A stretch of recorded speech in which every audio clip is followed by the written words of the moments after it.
Hi world, it's Friday the 9th of September 2022. It's about 10:30 in the evening UK time.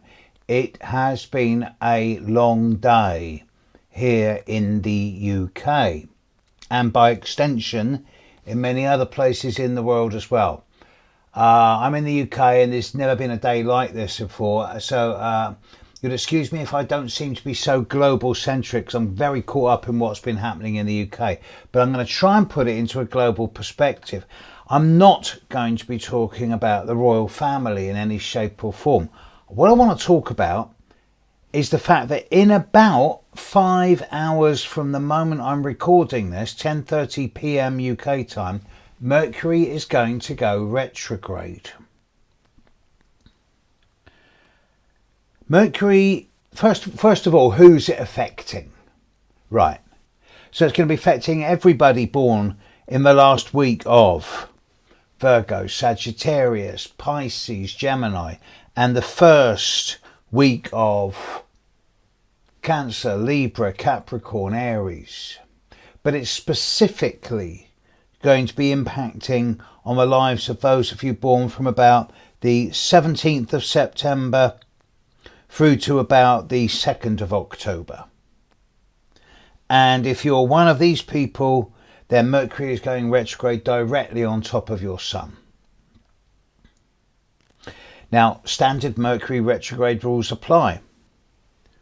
During this period of time, it is not recommended to make major changes of course.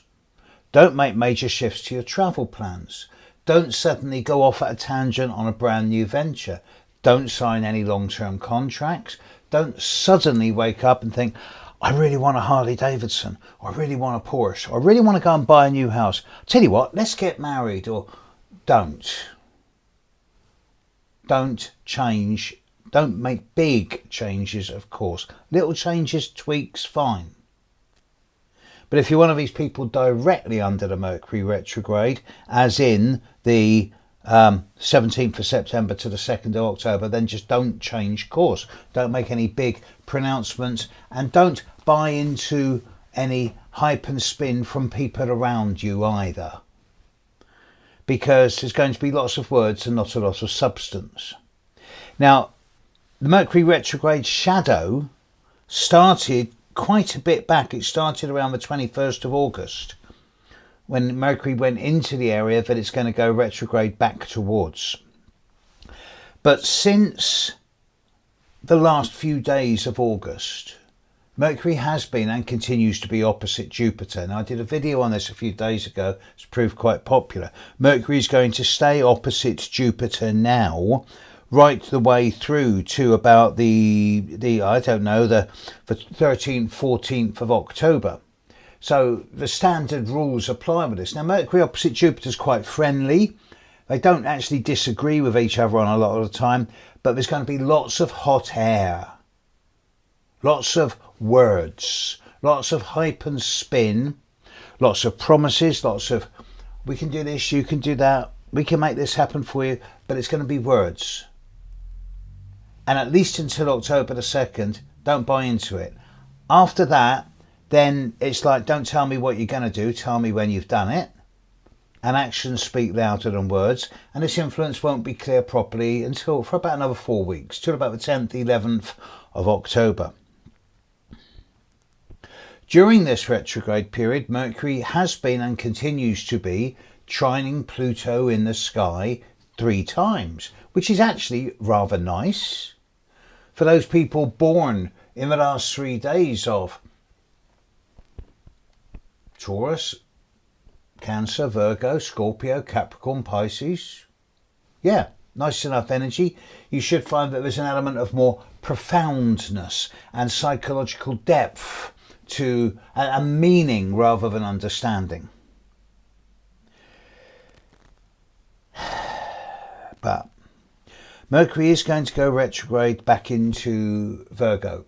And in this next 10 days, Mercury is going to be pretty strongly opposite Jupiter through to about the 21st, which as it happens will be the end of the mourning period for Queen Elizabeth II. Not that I'm going to talk about this stuff. And you see, as soon as that stops, as soon as Mercury stops going retrograde, we start getting into eclipse season. So we're into the business end of the year.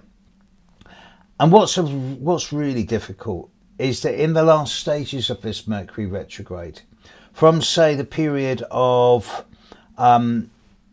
September the 25th, 26th, right the way through to perhaps October the 8th, Mercury is going to be no more than 2.25 degrees away from opposite Neptune.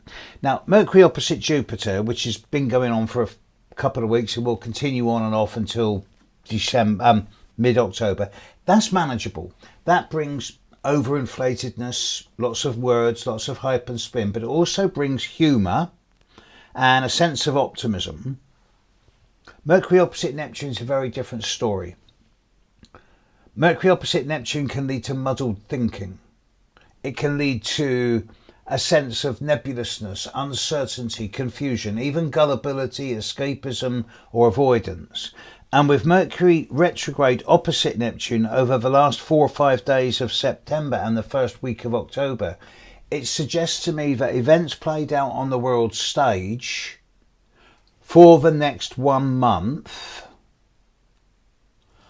are not going to be the reality. That it's not going to be orchestrated. I'm not a conspiracy theorist anymore. I'm far too old for that. Humans are nowhere near as intelligent as most people think they are, and most of the conspiracy theories, they're just not that clever, believe me. But over the last few days of September and the first week of October, there is going to be a lot of fog. Brain fog at the individual level for a lot of people, and fog in the outside world, where there's going to be this general malaise where people are going to be wandering around going, yeah, but what's really happening? Can't make sense of it. I know I'm hearing the words and they're understanding, but there's no meaning. Understanding is easy. It's just words. Meaning has a much greater depth to it. And there's going to be a miscommunication, a misunderstanding because of this Mercury retrograde, basically for the next 4 weeks. So we are seeing massive changes in the world at the moment.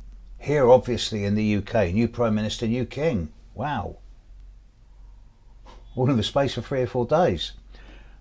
There's a massive war which is going to have long-term repercussions on the global economy for a long time to come. And yesterday in my final practitioner session, we did a lot of looking at various influential charts of which I put it out to my students. Okay, vote for the top charts you want me to look at. And we ended up looking at the charts of Vladimir Putin and also the chart of China. And this is something for another time. But there are major economic changes, not necessarily for the worse, but changes nevertheless coming up over the next 2 or 3 years that are going to change everything.